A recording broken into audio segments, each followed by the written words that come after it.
Pembuat siaran. Tampilkan video. Beralih. 2. Buka bot. Tutup.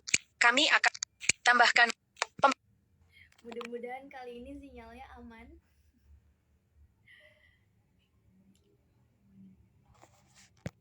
Pemasda tambah lainnya. Tombol. Sudah bergabung, boleh langsung kita tangan tambahkan komentar. Tunggu. Pemasda tangan tambahkan lain. Forum undang pengguna. Cari. Tutup. Undang. Perluas. Saat disarankan. Mengedit. Cari. Indonesian Code. N. M. Shift non. A. Shift non. Z. Undang untuk bergabung. Mengedit. Hapus. Foto profil. Temas. Undang. Terkendali. Oke, Kak Masda, apa saya sudah terdengar? Alhamdulillah. Setelah sekian lama kita menunggu. Oh, padahal sayang banget tadi kita udah sampai mana ya? Tanda-tanda ini Kak ya, yang kesehatan mental kalau seseorang sudah mengalami mental yang bermasalah. Jadi mungkin kita sedikit review dulu ya, kalau kenapa sih kita penting banget buat belajar kesehatan mental, karena yang seperti tadi Kakak bilang, kalau kesehatan mental itu sama fisik ya berhubungan satu sama lain. Nah nanti Kakak bisa coba jelaskan lagi nih, kira-kira apa sih yang membuat akhirnya kita jadinya punya indikasi nih, oh kayaknya saya nggak baik-baik aja nih kalau pada diri sendiri. Kita review sampai situ dulu deh Kak, sebelum nanti saya masuk ke pertanyaan yang berikutnya gitu. Oke, ini ada satu insight menarik yang saya dapatkan sekarang di momen saat ini banget ini ya Kak ya. Jadi kalau kita bicara tentang judul kita kan kesehatan mental untuk bahagia ya. Kok bisa ya? Iya betul. Saya merasa bahagia karena bisa balik lagi ke dalam IG Live ini. Jadi gitu ya teman-teman. Saya nggak tahu kita udah selesai bahas kesehatan mental atau nggak, tadi kan belum ya, baru tengah-tengah. Tapi ya tetap itu, ketika kita bisa fokus mungkin dan merayakan hal-hal kecil yang namanya bahagia, itu mudah banget buat kita rasain gitu. Tuh ada yang bilang tetap semangat ya sayang, aduh buat kakak banyak yang menyayangi. Oke, gitu teman-teman ya, kita belajar tentang kesehatan mental pada malam hari ini. Senangnya kita langsung mendapatkan ujiannya. Apakah kesehatan mental itu, belajar kesehatan mental cuma sekedar teori atau kita bisa mengaplikasikannya dalam hidup kita. Jadi pas di momen ketika internetnya mungkin yang bermasalah, itu kan kalau kayak kita ya sebagai hostnya kayak narasumber itu kayak ada paniknya, ada perasaan gimananya gitu. Tapi itu memang latihan yang sangat bagus banget buat kita, buat ngeredam. Mungkin latihan nafas, mungkin latihan apa. Itulah pentingnya teman-teman untuk kita belajar kesehatan mental. Jadi kalau misalnya teman-teman ketemu hal yang, jadi gini ya, dunia itu seringkali tidak sesuai dengan pesanan kita ya, pengennya lancar-lancar ternyata enggak. Nah, dengan belajar kesehatan mental, insya Allah kita bisa lebih mampu overcoming situasi-situasi seperti itu tadi. Nah, gitu. Malam hari ini kita belajar lebih kenal diri kita belajar lebih kenal bagaimana cara kita mengatasi ataupun mengelola emosi-emosi negatif ataupun permasalahan contohnya kayak tadi ya gitu ya. Dan dengan belajar kesehatan mental, kita juga akan berlatih untuk bisa lebih berempati kepada orang lain. Jadi gak rugi buat join IG Live pada malam hari ini, gak rugi menyempatkan waktu belajar tentang kesehatan mental. Asik ya nggak ya? Ini situasi seperti ini melatih saya juga ya. Artinya kita kadang seringkali terjebak, aku kan udah ngerencanain nih, udah prepare, tapi ternyata ada situasi yang bisa kita kendalikan, tapi ada situasi juga yang kita nggak bisa kontrol gitu, di luar kontrol kita gitu. Nah, yang nggak sehat itu overthinking nih Kak. Ini kan ini sebenarnya berpengaruh juga nanti kepada bagaimana mental health kita kan. Gimana sih Kak nih overthinking tuh menurut saya menjadi salah satu masalah kaum muda dan mudi zaman sekarang gitu, dimana mereka memikirkan, aduh nanti apa kata orang, nanti dipandang orangnya begini, nanti begini, terus akhirnya belajar aja jadi nggak fokus dan lain sebagainya. Ini gimana sih sebetulnya overthinking itu, cara kita tuh mengelolanya, apalagi tadi kejadian-kejadian jaringan, sinyal yang dimana kita sebenarnya tidak bisa kontrol gitu. Ya bener banget. Jadi pertama, kalau kita bicara tentang overthinking, itu memang sudah fitrahnya manusia gitu, adalah makhluk yang bertafakur, makhluk yang sukanya mikir gitu. Tapi memang butuh juga buat kita belajar gimana cara mikir yang tepat gitu ya. Gimana biar mikir kita tuh efektif dan efisien. Nah, overthinking terjadi ketika kita tuh gitu ya berpikir tuh udah nggak efisien gitu ya, atau malah kita kayak mengulang-ulang, terutama yang negatif ini ya. Terus Iya, iya, iya, betul. yang paling ngeselin itu dipengaruhi oleh distorsi kognitif yang kita punya gitu ya. Misalnya kita udah meyakini, aduh karena masalah ini self konsepku terganggu nih, oh ntar orang mikirnya negatif tentang aku, oh aku bakal, nah itu cognitive distortion. Nah, karena itu pertama teman-teman, kalau kita bicara tentang gimana cara ngelola overthinking gitu ya, ya ya itu, the more you think the less you understand gitu. Jadi kalau misalnya saya bisa bilang ya stop, jangan mikir gitu. Gimana caranya bang? Susah Iya, gitu ya. iya, Udah iya. ini gimana? Kita bisa atur nafas dulu gitu ya, pause dulu sebentar, lakukan aktivitas yang lain gitu ya. Yang kedua, belajar seni berpikir tuh seperti apa biar tetap efektif tapi ya efisien gitu ya, nggak berlebihan seperti apa. Tahu batasnya seperti apa gitu ya. Tahu diri kita sendiri, apakah kita benar pengen mikir atau kita sebenarnya lagi kayak menghancurkan diri sendiri dengan kadang overthinking itu bukan kayak memecahkan masalah mungkin ya, tapi malah kayak Iya, ngata-ngatain diri iya. sendiri tuh, aduh bodoh banget ngapain terjadi gitu. Nah itu yang harus dihindari. Nah terus kok yang bilang kuncinya nih kak ya, ini psikologi tapi saya sedikit harus kita sandingkan juga, ini spiritual penting banget. Penting kita untuk berbaik sangka dengan yang memberikan suatu takdir. Misalnya ya kayak tadi ya, saya langsung gamblang misalnya Allah memberikan kita suatu cobaan, suatu ujian, takdir Iya. itu ya kita perlu banget buat berbaik sangka teman-teman. Ya buat itu juga ingatan ke saya diri sendiri gitu. Dan ya insya Allah yang nanti hasilnya kan lebih baik daripada sebelumnya. Misalnya yang sering terjadi Iya, mungkin lagi betul. udah ngerjain tugas nih kak ya, yang paling ngeselin ya, udah ngerjain tugas panjang, wah tinggal dikit lagi nih, tinggal nomor 10 nih, belum di Betul. save, listrik mati. Nah itu suatu hal yang mungkin kadang-kadang susah buat overcoming, tapi percayalah itu pasti suatu hidup itu ya, hidup itu berjalan tuh nggak ada yang iseng gitu. Kalau nggak ada nggak mungkin tanpa ada penyebabnya, pasti ada penyebabnya dan selalu ada hikmah nanti di baliknya gitu insya Allah teman-teman. Oke, oke. Ini sudah overthinking tuh sebenarnya nggak menyelesaikan masalah gitu ya. Malah akhirnya menambah Iya, masalah baru gitu. the Nah, more you Kak, think ini the kan less you kita understand ya. kalau ngomongin mental health sebenarnya luas ya. Artinya Ya. setiap orang tuh pasti punya masalah, saya yakin. Masalah cuman kadang gimana kadarnya itu, ya itu tergantung mereka menyikapi permasalahan tersebut. Cuma mungkin ada orang yang punya masalah tuh dalam gitu. Kayak tadi nih misal berada di lingkungan yang toksik gitu ya. Yang dimana mungkin mereka punya traumatik tersendiri entah sama keluarga atau sama orang-orang terdekat. Nah, gimana supaya kadang rasa trauma itu kan kita kayak kaset yang masih terus terputar padahal kejadiannya itu udah 3 bulan atau 6 bulan yang lalu gitu. Artinya kita udah keluar nih dari situasi ini. Tapi kadang kita masih memikirkan aku tuh dulu diperlakukan begini, aku tuh punya trauma begini. Kita masih mengulang-ulang itu dalam memori. Nah ini gimana nih Kak kalau kasus-kasusnya seperti ini? Apakah memang kalau gitu aku langsung ke psikolog deh? Atau kita bisa mencoba sendiri ibaratnya cara-cara yang bisa kita lakukan untuk kita bisa hilang atau keluar dari situasi yang membuat kita nggak nyaman. Artinya kita nggak terus memikirkan apa ya, misalnya traumatik yang dulu gitu. Kita hidup tuh nggak di masa lalu gitu. Nah gimana tuh Kak? Oke.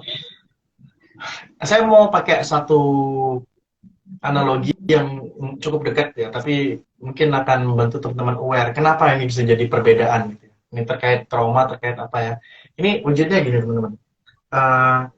Trauma itu biasanya di awal juga emosinya negatif ya, ada emosi negatif apa yang ternyata kok malah melekat erat di kita. Jadi terkait kita ngulangin mikir seperti itu, kok masih gak enak, masih sedih, masih terluka gitu. Tapi teman-teman pasti pernah nggak kehilangan anggota keluarga atau orang terdekat teman-teman? Itu kalau saya misalnya nenek kakek saya meninggal, paman saya gitu ya baru ini. Di momen ketika kakek nenek saya meninggal di hari-hari awal, itu sedihnya sedih banget. Saya ingat banget pas diomongin, dipanggil sama guru saya, Mas Dia datang ke kantor sekolah ya, atau dikasih tahu kabar kamu di sini jemput ya, kakek kamu meninggal. Itu kaki saya lemes, turun dos. Itu sedih banget. Tapi setelah sekitar mungkin beberapa bulan kemudian, saya nggak lupa bahwa kakek saya meninggal, tapi perasaannya beda. Teman-teman ngalamin nggak kayak gitu? Kehilangan sesuatu hal, tapi kok beda gitu. Kalau Iya. yang kakek saya bisa cerita gitu, setelah beberapa bulan kemudian rasanya beda, kehilangannya beda. Tapi kenapa kalau yang sifatnya traumatik gitu ya?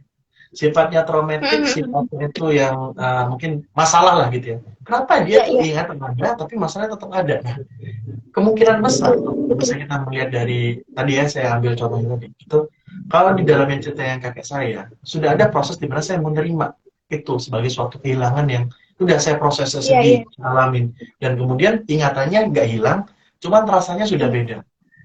Nah, Beda, kalau iya. yang traumatik, kalau ada yang sifatnya itu melukai diri kita, itu entah bullying, entah apa gitu, bisa jadi gitu teman-teman ya. Itu ada sisi diri kita yang menganggap bahwa ini ada suatu hal yang belum selesai. Ini adalah unfinished business dan aku tidak mau melepaskannya begitu saja. Jadi deep down di dalam diri kita itu menolak untuk itu. Nah, tandanya kita masih menolak seperti apa? Enggannya kita untuk memproses benar-benar adanya emosi negatif tersebut. Kayak gimana? Ya tadi ya kayak contoh pada saya sedih ya saya akui perasaan sedihnya, saya proses rasa nggak enaknya gitu ya dan hidup dengan itu nggak langsung diterima ya, tapi mungkin setelah berapa bulan atau setahunan, 2 tahun akhirnya bisa terima. Nah, kalau yang sifatnya traumatik, biasanya itu karena yang dilukai itu bukan hanya emosi sedihnya, tapi yang dilukai itu adalah konsep diri kita, yang kita nggak menerima itu. Karena itu memang cara kita memprosesnya akan berbeda, bukan kayak menerima kehilangan, kedukaan orang terdekat. Tapi pola pandang kita dalam menghadapi situasi tersebut perlu kita rubah juga, ada yang perlu dikendaliin, ada yang perlu dirubah gitu. Biasanya kalau misalnya kita lakukan secara mandiri, kita butuh journaling. Kekusutan di kepala Iya. kita coba arahkan di tulisan biar kita tahu pikirannya apa, masalahnya apa, pikirannya apa. Oh, ini yang menyebabkan emosi itu jadinya negatif dan kehilang-hilang selama ini gitu. Terus misalnya ada behavior tertentu kah yang setelah itu terjadi malah muncul Iya. behavior negatif yang kita lakukan, misalnya karena traumatik tertentu akhirnya kita menghindari misalnya nih ya ada yang pernah traumatis lagi presentasi terus jelek presentasi itu dihina-hina. Iya, Nah iya, setelah iya. itu nggak mau presentasi lagi, kemungkinan besar perasaan negatif akibat trauma itu nggak akan hilang. Karena apa? Karena wujud dari permasalahan itu pada dasarnya untuk setiap manusia itu adalah untuk menemukan kita. Namun ketika akhirnya kita terluka karena misalnya gagal presentasi kurang bagus terus akhirnya menghindari itu, ya secara formatnya berarti kan ujian itu tidak berhasil buat kita. Maka kita cenderung akan mengulangi masalah yang sama, trauma yang sama, kesedihan yang sama.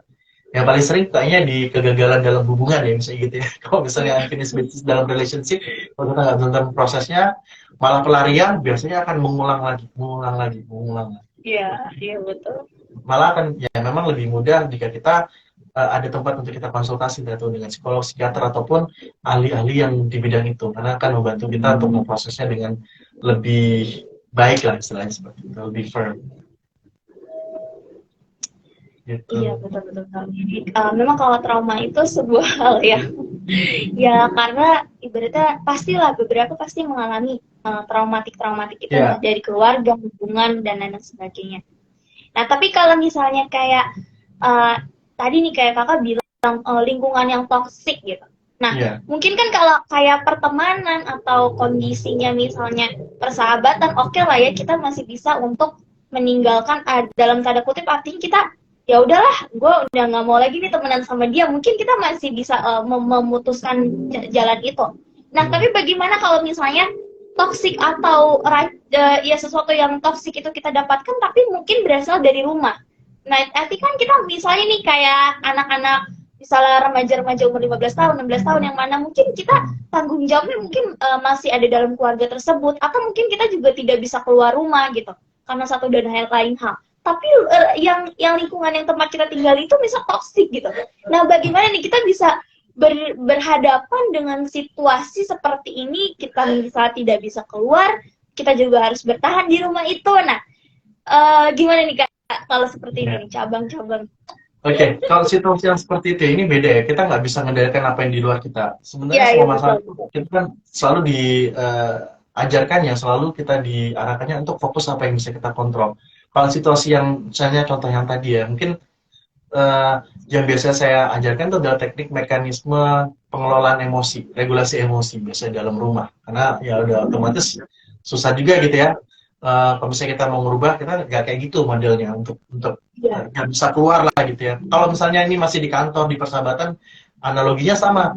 Kayak kita, ada teman kita nyebur ke sungai gitu ya. Terus gak mungkin kan dia sesak napas kita CPR-nya di dalam sungainya kan. Pasti kita harus ngeluarin dulu Iya. dari sungai, baru kita kasih Iya. bantuan pernapasan ya. Nah, kalau yang case-nya Iya. yang di rumah, itu berarti mau nggak mau kita harus ngebawa itu tabung oksigen ke dalam Iya. sungainya. Iya. Nah, wujudnya apa? Tabung oksigennya tuh untuk pertahanannya apa? Latihan regulasi emosi. Terus hope, bantu untuk memunculkan hope gitu ya, hope bahwa ini akan berlalu kok, ini pasti tetap akan berlalu, mau kelihatannya tuh kayak nggak ada harapan, mau itu kelihatannya ya ini udah berjalan Iya. seumur hidup jadi ya, tapi harus tetap ada hope. Kalau nggak ada hope itu yang bahaya, nanti bisa membawa ke depresi, bisa membawa kita ke suicidal thoughts gitu ya, pikiran-pikiran bunuh diri itu bahaya. Nah gitu. Iya. Nah ini Betul. kita nggak bisa ngomong ke anak-anaknya nih memang Kak ya. Yang bisa kita omongin semoga ada orang tua yang menonton ini gitu ya. Amin. Jadi aware. Biasanya orang tua yang bermasalah tapi menolak masuk ke ruang konseling, ruang konsultasi, anaknya yang kena. Nah, itu. Iya, Masalah. betul. Ini Iya. kasus betul. Saya di bimbingan konseling artinya sering juga menemukan ya ibaratnya ya hal-hal yang seperti tadi gitu. Kadang Iya. orang tuanya pengen anaknya dikonseling tapi sebetulnya mungkin masalahnya adanya di rumah gitu. Dia Iya. mungkin Iya. tidak ini ketika di rumahnya dirapihkan mungkin dia akan kembali lagi seperti biasa gitu. Ini memang kasus yang banyak terjadi sekali gitu. Nah, Iya, ini kan ya kalau di dalam keluarga tentu kita tidak bisa mengendalikan ya, balik lagi apalagi orang tua, misalnya masalahnya di orang tua sendiri dan lain sebagainya. Nah, ini ngomongin kesehatan mental sebetulnya kan pasti akan banyak gangguan hal-hal yang akhirnya berdampak buruk ya. Kayak tadi kakak bilang kebiasaan-kebiasaan kita salah satunya memendam emosi. Nah, ini terkait dengan memendam emosi tadi di sesi IG Live kita yang pertama yang sebelum sekarang ini sebenarnya saya tadi mau bacain ada pertanyaan yang kalau misalnya memendam emosi itu nggak boleh atau berdampak negatif, terus gimana dong cara menyalurkannya? Nah itu Kak, mungkin kita menjadi salah satu hal yang aku kalau marah kalau nggak disalurin tuh kayaknya tuh nyesek banget gitu. Nah itu gimana dong supaya kita juga nggak memendam, tapi kita bisa menyalurkan si emosi-emosi ini secara lebih positif gitu. Oke, yang simpel aja ya. Yang itu kan kita memang tetap harus memproses ya, bukan bisa tapi wajib sebenarnya kita memproses emosi itu, karena kita memang dari emosi negatif itu kayak apa ya, kayak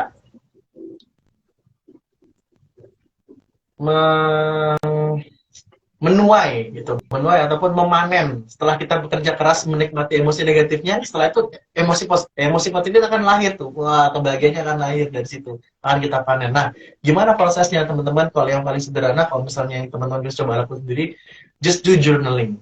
Coba tulis teman-teman apa emosi yang dialami gitu ya, penyebabnya apa yang terganggu, yang menurut teman-teman yang tersakiti apa, coba tulis dulu gitu ya. Coba cari tahu juga kira-kira solusinya mau seperti apa gitu. Jika ada misalnya muncul perasaan bersalah gitu di situ, terus mau gimana, terus harus apa. Nah itu yang kita coba untuk temukan masing-masing. Tapi enak kalau misalnya ketemu sama psikolog, kita bisa lebih langsung ngobrolin gitu ya. Oh iya, di Instagram saya tuh kayak selain yang mental check up, saya juga menyediakan worksheet pemrosesan emosi gitu. Jadi biasanya ini teman-teman harus ngeprint terus ditulis sendiri nih, kayak ya itu memang metodenya journaling. Apa yang teman-teman mungkin bukan hanya emosi yang dalam 2 minggu, sebulan terakhir, bisa jadi yang emosi dari zaman kecil tuh bisa muncul di situ. Gitu. Iya, betul.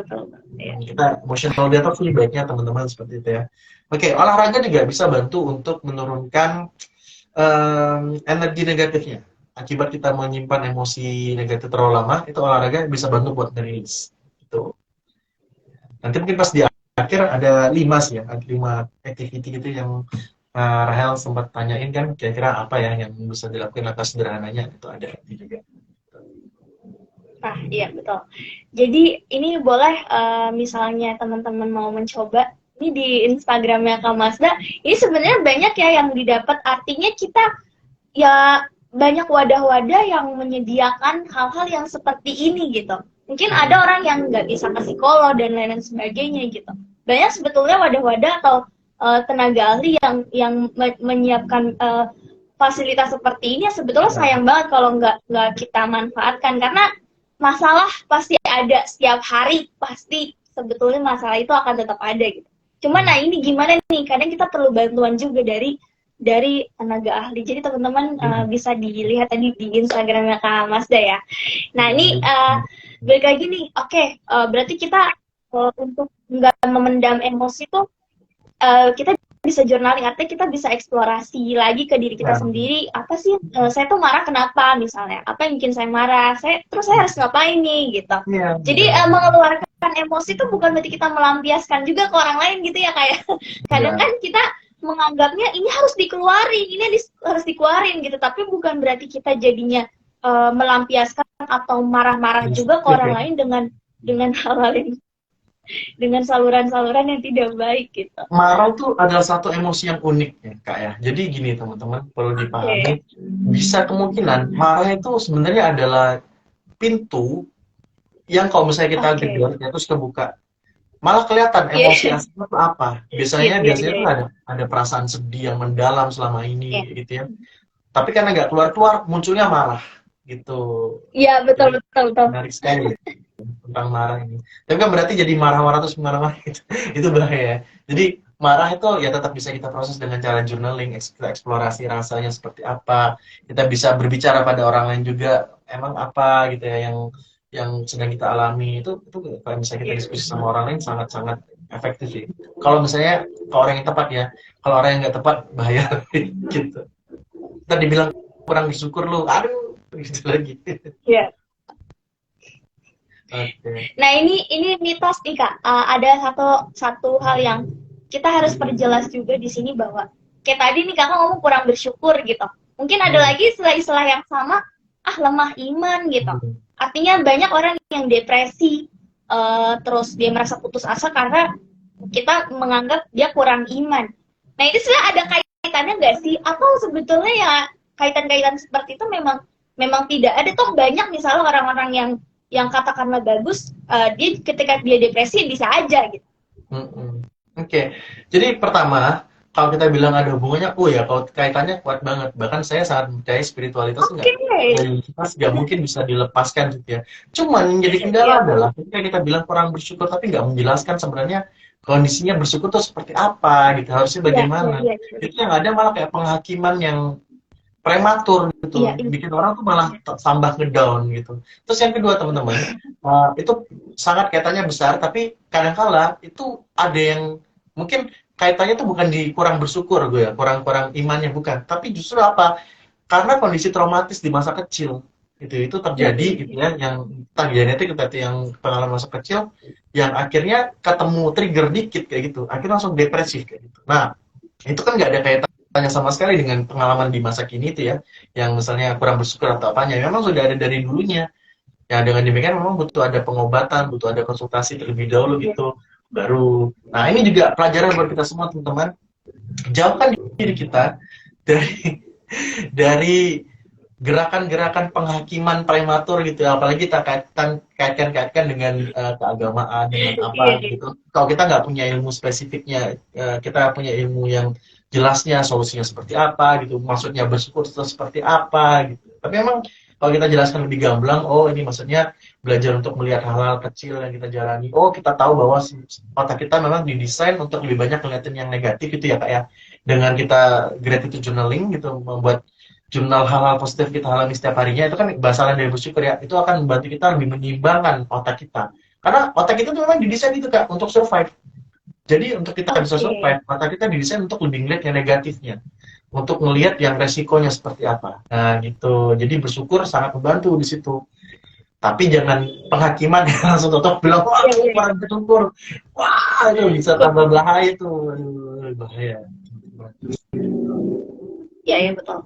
Kita jangan menjudge, dan biasanya orang-orang yang seperti itu cuma butuh dengar kok. Artinya kita cukuplah menjadi pendengar yang baik. Kalau kita tidak bisa membantu apapun ya udah gitu.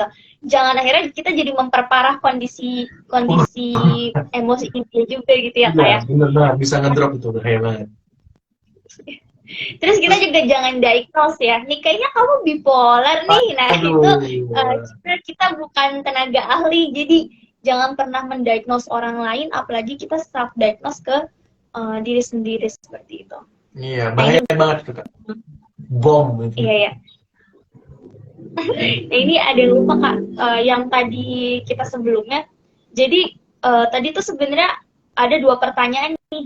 Nah pertanyaan yang satu kan udah terjawab tuh yang memendam emosi. Nah terus ada lagi yang gimana kalau misalnya mungkin ada anggota keluarga yang mengalami gangguan kesehatan mental tapi dia tidak menyadari gitu. Kalau dia tuh sebenarnya udah nggak baik-baik aja. Nah yang nyadari itu anggota keluarganya. Nah gimana sih kita bisa membantu mereka untuk setidaknya mereka tuh punya kesadaran yang baik mungkin ya akan kondisinya gitu Kak. Ya, teman-teman kondisi yang seperti itu ya, misalnya ini bukan hanya tentang keluarga ya, tapi kita punya sahabat gitu ya, sahabat terdekat seperti itu. Yang solusinya cuma satu kalau buat saat ini, membuka emosi-emosi negatif itu bisa dimulai dengan jadi pendengar yang baik. Gitu. Karena orang-orang yang sebenarnya ya, orang-orang yang seperti itu biasanya secara implisit mereka sudah menyadari ada yang masalah. Kayak gitu. Jadi kalau saya seringnya kan gitu kan, misalnya anggota keluarga dari si klien saya, oh kayaknya ini triggernya dari sini, sini, sini. Nah, yang bisa kita lakuin adalah mulai dengan jadi pendengar yang baik aja gitu, sampai ngalir. Kalau dia mau share ya share, kalau enggak ya enggak. Karena kalau misalnya kita belajar di psikologi ya, apa atau mungkin di bimbingan konseling gitu ya, mungkin dikasih tahu nih pada dasarnya kita bisa bantu orang lain, ke orang lain itu memang dari awalnya udah ada awareness, Betul. udah mau dibantu. Kalau enggak bisa. Kita paksain, bisa kitanya yang kena konseling nanti. Gagal. Beneran loh, ini serius loh teman-teman. Hati-hati gitu. Yang penting kitanya sehat. Iya, iya betul. Sama kayak dokter ya, ibaratnya sehebat apapun dokter itu, mau 7 dokter sekalipun, orangnya itu nggak merasa diri dia sakit ya, mau disembuhkan dengan cara apapun ya karena dia nggak merasa dirinya sakit, dia tidak akan bisa. Begitu juga dengan BK atau psikologi. Nah, Benar. terus ini iya. Nah, terus gimana nih Kak supaya kita tuh bisa terhindar, hidup kita tuh bisa tetap produktif. Meskipun tadi ya masalah kita pasti banyak, ada yang punya masalah kerjaan, ada yang masalahnya di rumah gitu. Nah, gimana sih supaya kita tuh bisa menjaga nih supaya kita nggak mengalami masalah kesehatan mental yang akhirnya jadi mengganggu hidup kita gitu. Oke. Jadi kalau kita bicara tentang kesehatan mental, balik lagi itu kayak kontinum tuh berarti kadang bagus, kadang enggak, tapi nggak mungkin 100% sehat, 100% nggak sehat, itu pasti akan ada momennya kita terganggu gitu ya.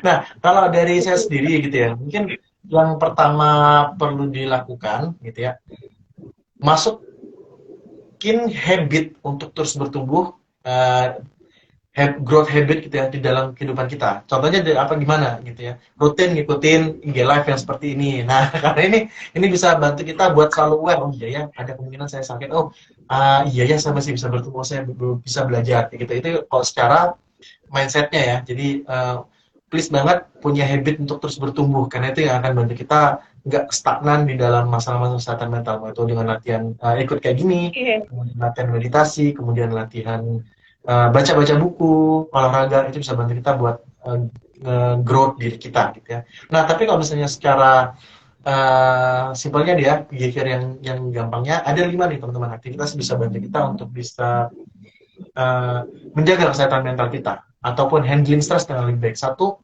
olahraga. Tadi saya mention berkali-kali, olahraga itu bisa bantu karena teman-teman, stres itu adalah reaksi tubuh pada dasarnya, reaksi tubuh gitu ya, yang terhadap perubahan ataupun terhadap ancaman ataupun terhadap situasi yang kita anggap itu lebih besar dari diri kita, susah kita kendalikan, nggak bisa kita kendalikan, yang ada stres. Nah, dengan fisik kita lebih kuat gitu ya, dengan olahraga rutin, maka itu kayak mengekskalasi, menguatkan diri kita dalam handle stres. Jadi olahraga itu udah jelas tentu. Yang kedua, tidur gitu ya, tidur yang berkualitas gitu ya. Itu juga bisa bantu kita untuk menyeimbangkan hormonal kita gitu juga dalam menghadapi stresor sehari-hari dalam hidup kita gitu ya. Itu tidur. Yang ketiga, menjaga pola makan kita, apa yang masuk dalam tubuh kita, mau itu kualitas mau itu kuantitasnya, itu sangat berpengaruh gitu ya. Yang keempat, latihan mindfulness gitu ya. Selain latihan mindfulness berarti kayak kita beribadah pun gitu ya, Itu juga bisa Iya. banget bantu untuk meningkatkan kualitas kesehatan mental kita. Nah, kalau yang latihan mindfulness itu bisa kayak meditasi juga bisa itu yoga, bisa itu journaling ya. Iya. Jurnal itu juga bisa masuk ke mindfulness writing itu kan itu bisa juga kita. Yang penting kita mengambil waktu lebih banyak untuk mengenal diri kita, untuk menyadari diri kita itu mindfulness. Nah, yang kelima itu adalah membina hubungan yang berkualitas yang meaningful dengan orang lain. Nah, itu adalah 5 senjata yang bisa kita gunakan untuk menjaga kesehatan mental kita tetap baik. Seperti itu. Nah, Kak, saya lupa Oke, nih, Kak. ini cara pertama. Iya, saya nyampaikan. Emang kalau orang yang sehat mental tuh sebenarnya dari WHO tuh udah dikasih tahu, ini ada 4 nih wujudnya orang yang sehat secara mental, Kak. Jadi teman-teman bisa dapat gambaran yang satu. Coba deh teman-teman sambil di itu tapi ya, refleksi diri ya. Satu, orang yang sehat mental itu adalah orang yang mampu menyadari potensi-potensi positif yang dimilikinya. Nah, dengan demikian, kalau Oke. misalnya lebih banyak konsep diri yang negatif, berarti cenderungnya mungkin lagi terganggu teman-teman kesehatan mentalnya. Oke. Dua, Oke. mampunya kita mengelola daily stress dan kecemasan hidup kita sehari-hari. Nah, ini kan nggak semua orang sejak lahir tuh tahu cara mengelola stres ya, cara Iya, meditasi gimana. betul. Maka belajarlah caranya seperti apa, teman-teman. Belajar caranya ngelola, entah itu latihan nafas, entah itu meditasi, entah itu journaling gitu. Itu belajar, kita perlu. Nah, yang ketiga nih teman-teman, produktivitas kita di tempat kerja. Nah, kalau misalnya udah mulai turun itu mungkin adalah salah satu wujud nyatanya bahwa kesehatan mental kita sedang bermasalah, sedang terganggu. Nah, gitu ya.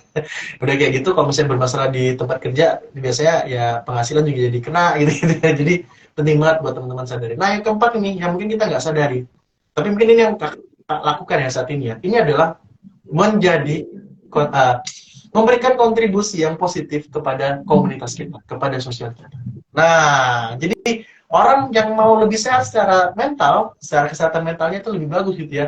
Berikan sebanyak mungkin kontribusi gitu ya kepada komunitas Anda, kepada sosial Anda sesuai dengan kelebihan Anda punya. Contohnya gimana? Ini bikin live kayak gini. Ini bikin kita secara mental jadi lebih sehat nih, kayak gitu. Nah, tapi mungkin kita bisa bilang itu adalah level yang mungkin udah agak di atas lah gitu ya. Tapi yang Iya, paling iya, utama, betul, betul. teman-teman jangan lupa potensi-potensi positif yang teman-teman punya. Yang kedua, belajarlah untuk mengelola stres dan kecemasan ya yang daily aja lah, yang sederhana-sederhana gitu ya. Itu perlu kita latih. Yang ketiga, belajar untuk bagaimana tetap membina konsentrasi kita, fokus kita, problem solving kita sehingga tetap bisa produktif bekerja. Yang keempat, ya tadi ya, untuk bisa tetap berkontribusi secara positif kepada komunitas kita sesuai dengan value-value positif yang kita punya. Nah, itu dia wujud orang yang sehat mental. Kalau kata WHO, mungkin kalau kata orang sana bisa beda biasanya, tapi yang jelas gitu Iya, ya iya, teman-teman. betul. Ih, betul sekali. Aduh, luar biasa nih Kak. Aduh, sayang Ya, nih tadi Kak potong sinyal ya. Jadi banyak hal-hal yang sempat terlewatkan. Tapi nggak apa-apa. ya, Kita bisa ringkas lagi aja secara umumnya gitu. ya. Apalagi ini mungkin nanti Kakak apakah nanti Kakak akan ada live IG lagi? Mungkin nanti teman-teman bisa join nih. Siapa tahu bisa memberikan salah satu hal yang ya bermanfaat lah ya daripada kita nonton hal-hal yang tidak-tidak Oh, gitu ya. saya Terus mau menyapa akhirnya ada teman saya nih. Halo Mas Hanif. Saya Senin ke Koni lagi Mas Hanif. Tweet saya. oke, Terima kasih sudah oke. join. Oke, oke. Mungkin Insya Allah kalau saya itu sih Kak. susun jadwal, Kak. Mm-mm. Nah, boleh nanti teman-teman bisa join di IG-nya Kak Masda gitu ya. Kita ibaratnya kita memberikan nutrisi lah gitu terhadap apa namanya terhadap pemikiran kita gitu. Nah ini kan sebetulnya sebelum kita menutup ada satu pertanyaan yang saya sebenarnya mengganjal nih. Saya belum pernah tanyakan pertanyaan ini ke siapapun gitu, termasuk Nah, pada saat ke perkuliahan saya belum pernah nanya ini nih. Kan tadi kan kakak bilang nih, mungkin kita nanti akhirnya bisa menjaga ya ketika kita lagi berkendaraan, kita memakai helm, patuhi rambu-rambu lalu lintas yang ada. Nah, kayak tadi kakak bilang di kita live IG sebelumnya bahwa faktor biologis itu penentu orang punya gangguan kesehatan mental gitu. Nah, bisa nggak sih misalnya kayak kita naik motor nih, lalu ada kecelakaan lalu lintas gitu. Nah, apakah kayak ketika bisa kita mengalami satu benturan di otak atau satu kelainan tersendiri gitu ya, apakah itu bisa mempengaruhi bahwa orang bisa mengalami masalah kesehatan mental gitu Kak. Mungkin nanti Iya. kita jadi pelajaran juga gitu ya. Artinya kita Hmm. bisa lebih hati-hati nih. Iya, benar. Teman-teman ini self-care saya bilang memang itu sangat berdampak, sangat bisa ngefek secara biologis gitu ya. Jadi entah itu gangguan-gangguan yang kayak gangguan kecemasan, gangguan emosi itu bisa banget. Contohnya ya, kalau misalnya di bagian sini kepala ini kan ada amigdala, hipotalamus, hipokampus di sistem limbik kayak gitu ya. Itu adalah bagian otak yang bantu kita memproses emosi, bagian emosi otak gitu ya. Kalau itu bermasalah jatuh misalkan ada benturan atau gimana pun gitu ya. Terus dia jadi kendala di sini itu ya berarti fungsi kita dalam mengatur emosi kita itu jadi bermasalah. Bayangin kayak gimana yang biasanya kita bisa ngeregulasi emosi kita atau uh, tahu ini adalah perasaan senang, ini ada perasaan sedih. Ketika itu udah Iya, iya, bermasalah, iya, iya. jadi datar-datar aja. Jadi jagalah kepala kita gitu ya. Terus faktor biologis kita nih kak, yang kecil tapi mungkin harus diingat-ingat.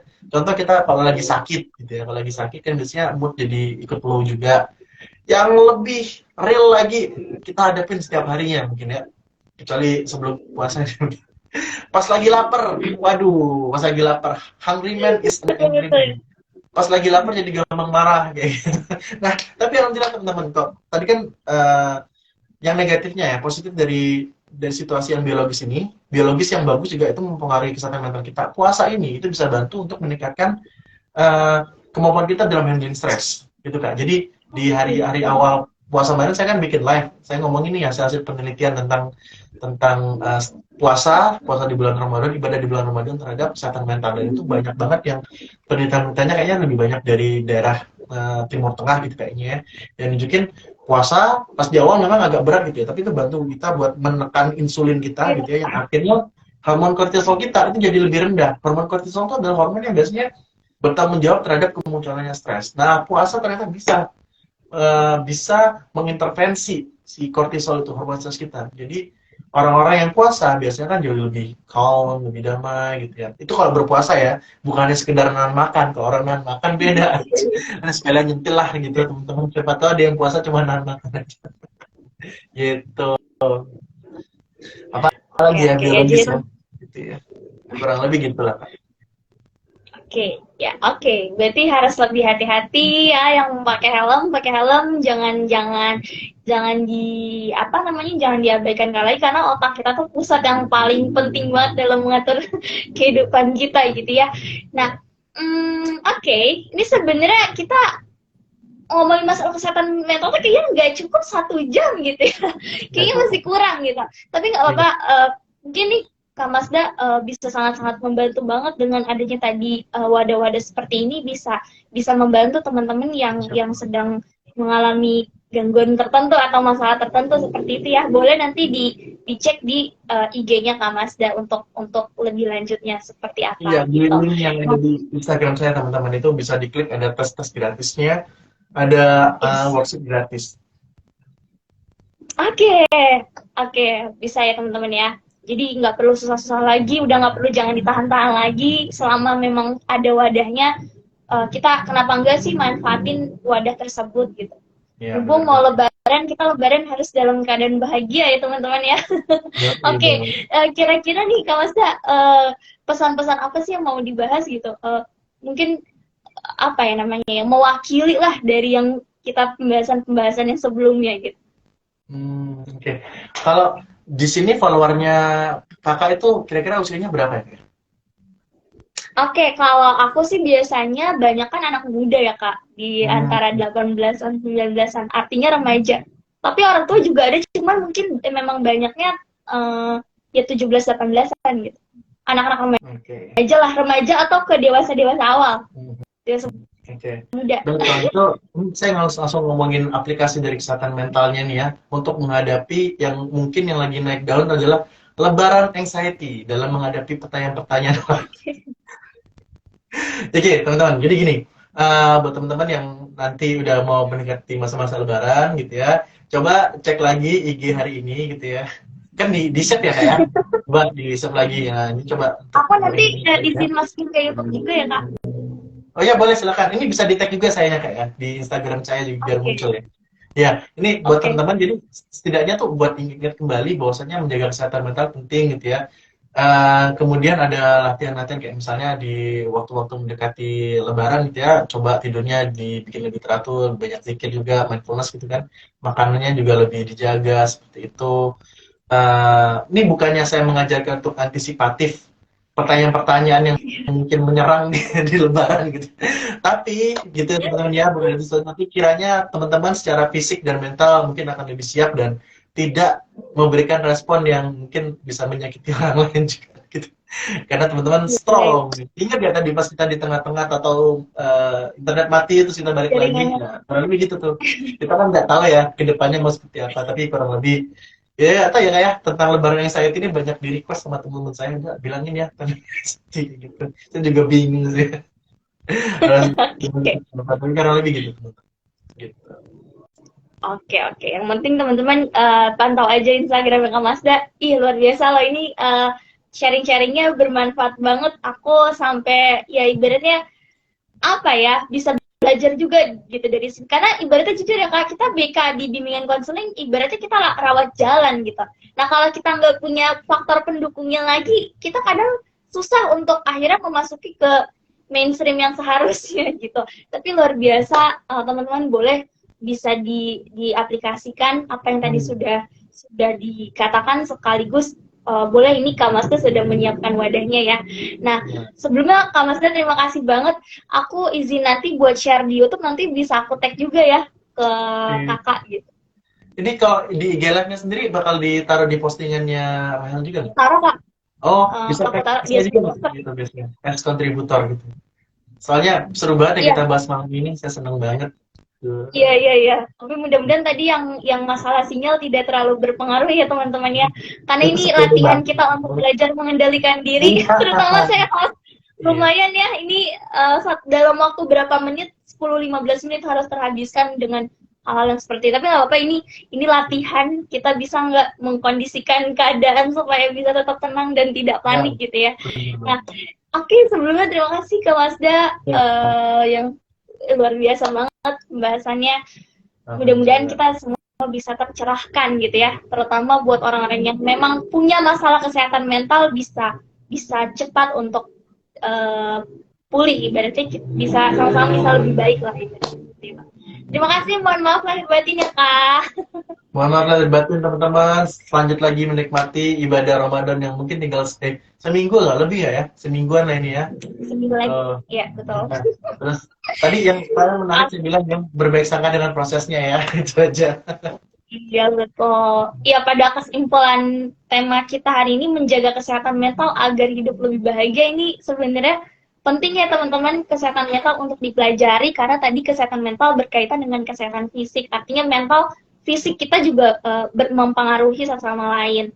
Terus kemudian tadi jaga pola tidur, pola makan, olahraga. Nah itu salah satu beberapa cara yang mungkin kita bisa lakukan untuk supaya kita tuh bisa menjaga lah kesehatan mental kita agar tetap lebih produktif. Terus tadi kayak journaling gitu ya, rajin-rajinlah untuk menyalurkan, intinya emosi itu bukan untuk dimatikan, tapi bagaimana kita bisa menyalurkan si emosi-emosi negatif itu secara lebih positif. Seperti itu ya Kak ya, terima kasih sebelumnya. Oke, terima kasih sebelumnya teman-teman. Saya pamit. Assalamualaikum warahmatullahi wabarakatuh. Waalaikumsalam. Baik, terima kasih teman-teman. Mudah-mudahan bisa bermanfaat pembahasan kita pada kali ini. Yang penting adalah pedulikan juga kesehatan mental kamu, karena bagaimanapun ya tanpa adanya kesehatan mental yang baik kita tidak bisa produktif dalam semua hal. Terima kasih buat teman-teman. Saya undur diri. Wassalamualaikum warahmatullahi wabarakatuh.